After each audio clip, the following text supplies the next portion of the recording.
Trump's magnum opus is a best-selling book called The Art of the Deal. Trump's reputation for many years was based on his ability to make agreements in a slick and effective manner. We don't make great deals anymore, but we will once I become president. The United States will withdraw from the Iran nuclear deal. People get together, they make deals.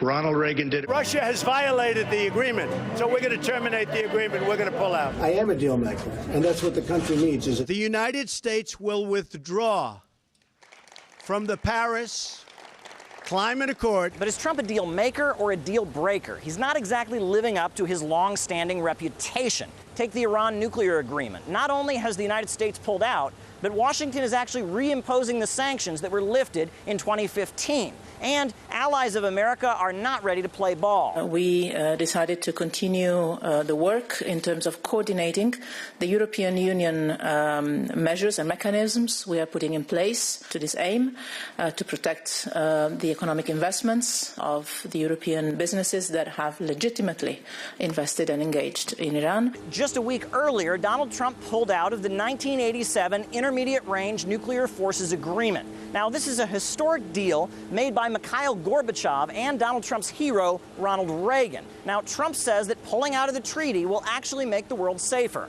Unless Russia comes to us and China comes to us and they all come to us and they say, let's really get smart and let's none of us develop those weapons. Short-range nukes will soon be rolling off the production line. But the reality is that neither short or intermediate-range nuclear missiles could actually reach the USA from Russia. Breaking the deal is not a threat to America. It's a threat to Europe and Asia. And allies of the United States know that very well. We regret the withdrawal announced by the US. We see this treaty as a very important arms control instrument and something that also serves European interests and therefore also German interests.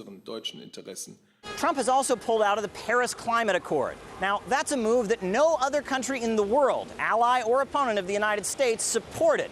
Even Macron, who's tried really hard to be Donald Trump's best pal, couldn't approve of the move. I do respect this decision, but I do think it is an actual mistake, both for the US and for our planet.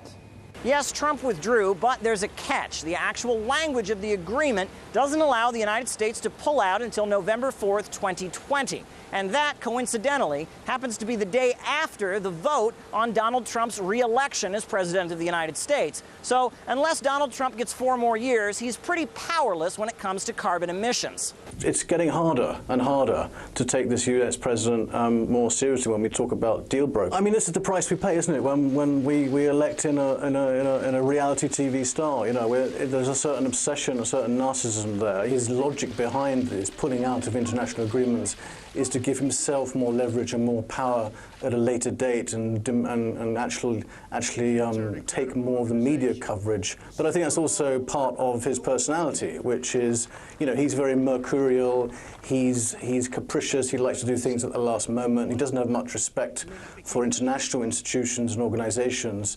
But I think he's actually learning the hard way that even when you go ahead and you have those one-on-one talks, then when you walk away, you still have to get your people to come together with your opponent and to go through the long diplomatic process. And that's what Trump doesn't understand. He doesn't understand anything at all about international diplomacy. He doesn't really understand diplomacy at all. As they say, it takes 2 to tango. And Donald Trump is very good at making the first move when it comes to terminating agreements.